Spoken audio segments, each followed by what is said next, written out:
Your Excellency, I am privileged today, and for me, Your Excellency, my presence here to accompany you is a nostalgic one.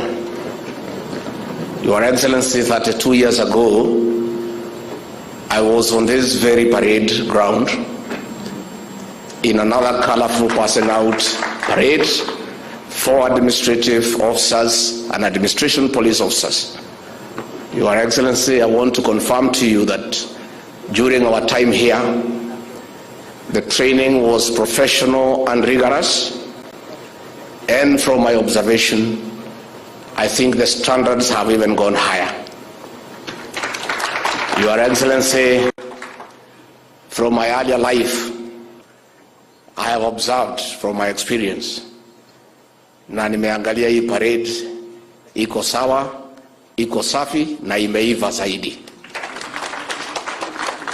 And Your Excellency, as I sat there and I watched you inspect the passing out parade in quick time with energy and vigor,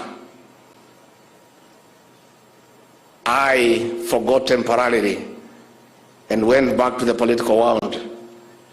And I was just wondering, as I saw your step in quick time, the energy, the vigor, and my mind was just wondering what would have been the future of our parades for the military and discipline forces if things had gone the other way.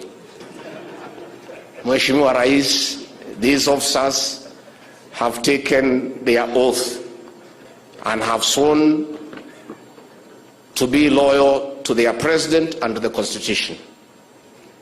The President of the Republic of Kenya has pronounced himself not once, not twice, that he wants our security officers to perform their duties, to protect life and property, to maintain law and order, and to arrest offenders and charge them. And he does not want them to help him in managing politics. So the oath you have taken to be faithful to your president, it then behoves you to live to that oath and do what you have been trained to do. In terms of politics, Rais ako na jeshi yake ya siasa ambaye mimi ndiye kamanda ya hiyo jeshi, na kwa wakati huu hatuhitaji nyinyi kwa hiyo jeshi, mfanye kazi ya kulinda Wakenya na maisha yao. Na sisi wale ambaye tulitaka kwenda siasa, we hanged our boots, we returned our uniform and went to politics. That political place is a difficult place. Please just stay where you are. You have a good job. Now those of you who may want to join us in politics, ile ofisi ya quartermaster iko pale kwa gate, unarudisha uniform, unakuja kwa jeshi yangu ya siasa, tunaendelea pamoja.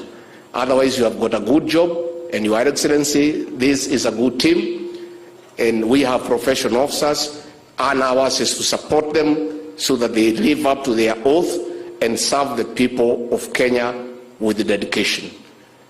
Na kwa hayo mengi, ningetaka kuchukua nafasi hii kwa unyenyekevu na heshima kumwalika Rais